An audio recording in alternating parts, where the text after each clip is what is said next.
मैं अनुज कुमार शर्मा एडवोकेट जिला एवं सत्र न्यायालय हरिद्वार में वर्ष 1996 से अधिवक्ता व्यवसाय में व्यवसायरत हूँ तथा मैं civil, revenue, labour laws, consumer protection act की वकालत करता हूँ। मुख्यतः सिविल की वकालत में व्यवसायरत हूँ। सिविल में अब दिन प्रतिदिन जो न्यू अधिवक्ता आ रहे हैं वह इंटरेस्ट नहीं ले रहे और इसी क्रम में इस कोरोना काल में मेरे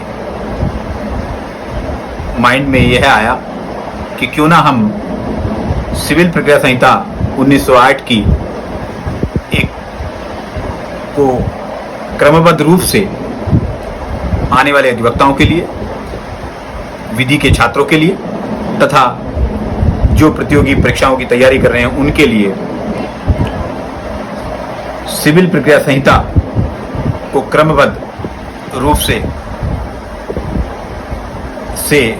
रूप से उसका अध्ययन करें तथा उसका अध्यापन कराएं।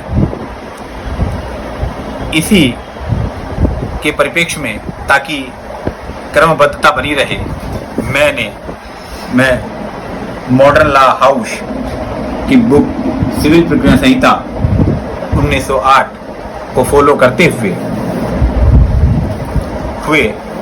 आपके सामने सिविल प्रक्रिया संहिता के बारे में बताने जा रहा हूं और इसकी सीरीज जब तक ये है इसका अंत नहीं होगा तब तक ये लगातार चलती रहेगी ताकि हमारे जो विधि के छात्र हैं या जो प्रतियोगी परीक्षाओं की तैयारी कर रहे हैं या जो विधि व्यवसाय में आना चाह रहे हैं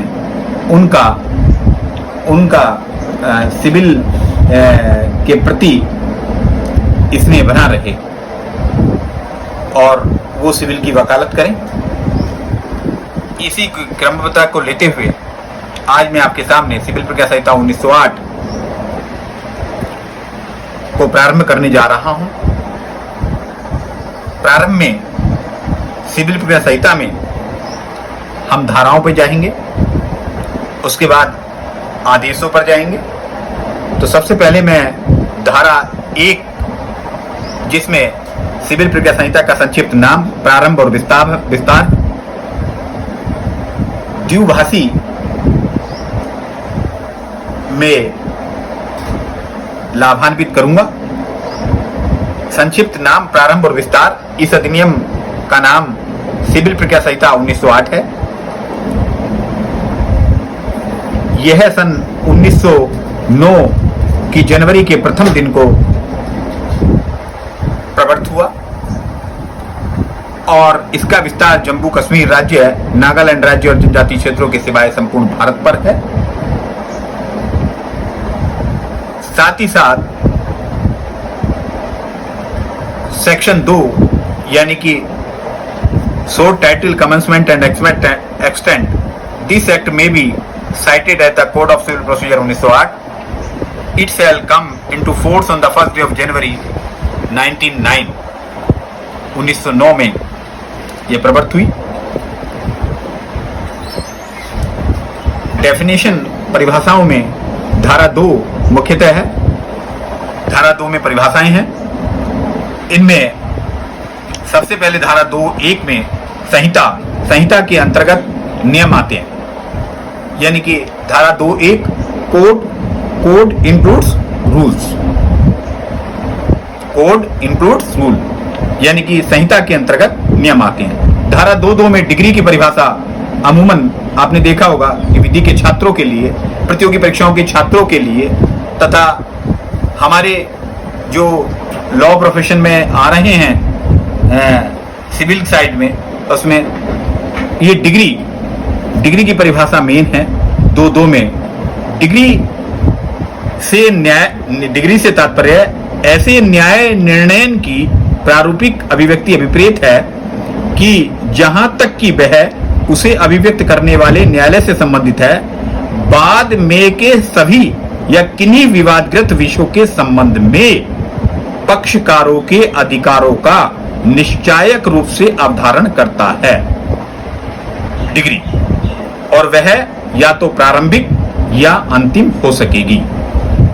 यह समझा जाएगा कि इसके अंतर्गत बात पत्र का नाम मंजूर किया जाना और धारा 144 के भीतर के किसी प्रश्न का अवधारण आएगा, लेकिन इसके अंतर्गत न तो कोई ऐसा न्याय निर्णय आएगा जिसकी अपील आदेश की अपील की भांति होती हो और न व्यतिक्रम के लिए खारिज करने का कोई आदेश आएगा। यानी कि डिग्री इसका स्पष्टीकरण यह है कि डिग्री प्रारंभिक होती है। डिग्री प्रारंभिक कब होती है? जब बात के पूर्ण रूप से निपटा दिए जा सकने से पहले आगे और कार्रवाई की जानी है। वह तब अंतिम होती है जबकि ऐसा न्याय निर्णय बात को पूर्ण रूप से निपटा देता है। वह भागतः प्रारंभिक और भागतः अंतिम हो सकेगी। यानी कि जैसे विभाजन का बाद है तो सबसे पहले उसमें प्रारंभिक डिग्री पारित होगी और उसके बाद उसमें फाइनल डिग्री बनेगी।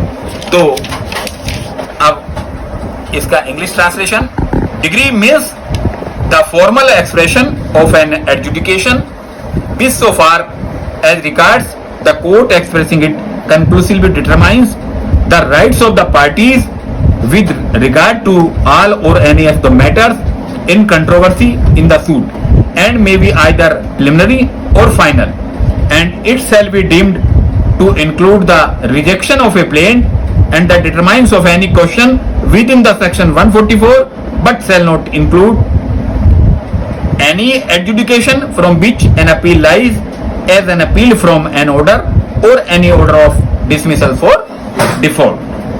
तो ये जो है डिग्री की डेफिनेशन, एक्सप्लेनेशन इसकी, a degree is preliminary when further proceedings have to be taken before the suit can be completely disposed of, and it is the final when such adjudication completely dispose of the suit, it may be partly preliminary and partly final।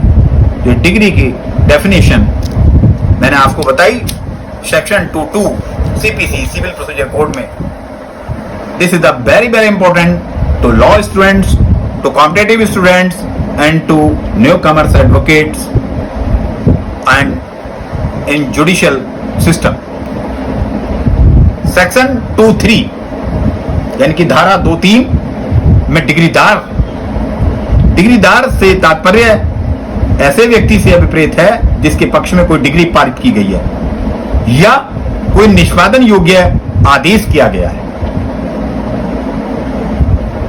डिग्रीदार, degree holder means any person in whose favour a degree has been passed और an order capable of execution has been made, उसको डिग्रीदार कहेंगे। यानी कि मूलवाद है, मूलवाद में एक तरफ से वादी है, एक प्रतिवादी होता है, यानी कि जिसको हम अंग्रेजी में प्लेंटिफ एंड डिफेंडेंट कहते हैं। तो वादी के हक में यदि कोई डिग्री पारित हो जाती है तो उसको डिग्रीदार कहेंगे, और जिसके खिलाफ होती है उसको हम निर्णित ऋणी कहते हैं। इसी तरह से तो डिग्रीदार कौन हुआ कि जिसके हक में कोई डिग्री पारित की गई है, वह डिग्रीदार है। In whose favour pass the decree has been passed or an order capable of execution the made in degree। वो इसमें डिग्री है, लेकिन आप पीए के केस के में देखेंगे, प्रेस्क्राइब्ड अथॉरिटी के केसेस में देखेंगे वहां ऑर्डर है, तो उनका जो एग्जीक्यूशन है वो जिसके पक्ष में पारित किया जाता है, एप्लीकांट के पक्ष में पारित किया जाता है, वो डिग्रीदार कहलाता है। तो ये धारा 2 सिविल प्रोसीजर कोड के अंतर्गत डेफिनेशन से रिलेटेड है। इसका 2(3) हमने डिग्रीदार। अब चूंकि क्रमबद्धता बनी रहे इसलिए मैंने कहा कि मैं फॉलो कर रहा हूं मॉडल लॉ हाउस की बुक्स को। 2(4) में आता है जिला यानी कि डिस्ट्रिक्ट मीन से आरंभिक अधिकारिता वाले प्रधान सिविल न्यायालय की, जिसमें इसके पश्चात जिला न्यायालय कहा गया है। अधिकारिता के स्थानीय सीमाएं अभिप्रेत है और इसके अंतर्गत उच्च न्यायालय की मामूली आरंभिक सिविल अधिकारिता की स्थानीय सीमाएं भी आती है। ये 2(4) में है। Districts mean the local limits of the jurisdiction of a principal civil court of original jurisdiction. Here in after called a district court and includes the local limits of the ordinary original civil jurisdiction of a high court। तो 2.4 में जिला की definition है। 2.5 में विदेशी न्यायालय से संबंधित है। धारा 2.5 विदेशी न्यायालय से ऐसा न्यायालय अभिप्रेत है जो भारत के बाहर स्थित है और केंद्र सरकार के प्राधिकार से न तो स्थापित किया गया है और न चालू रखा गया है। 2.5 में the foreign court means a court situate outside the India and not established or constituted by the authority of the central government। 2.6 में फॉरेन जजमेंट यानी कि विदेशी निर्णय से किसी विदेशी न्यायालय का निर्णय अभिप्रेत है। Foreign judgments means the judgments of a foreign court. तो 2.6 डेफिनेशन। इसके तदोपरांत हम क्रम से इसी क्रम में अग्रसारित होते रहेंगे। तो हमारे मैं सीपीसी सिविल प्रोसीजर कोड की इस सीरीज को लगातार कंटिन्यू आपको बताता रहूंगा। धन्यवाद।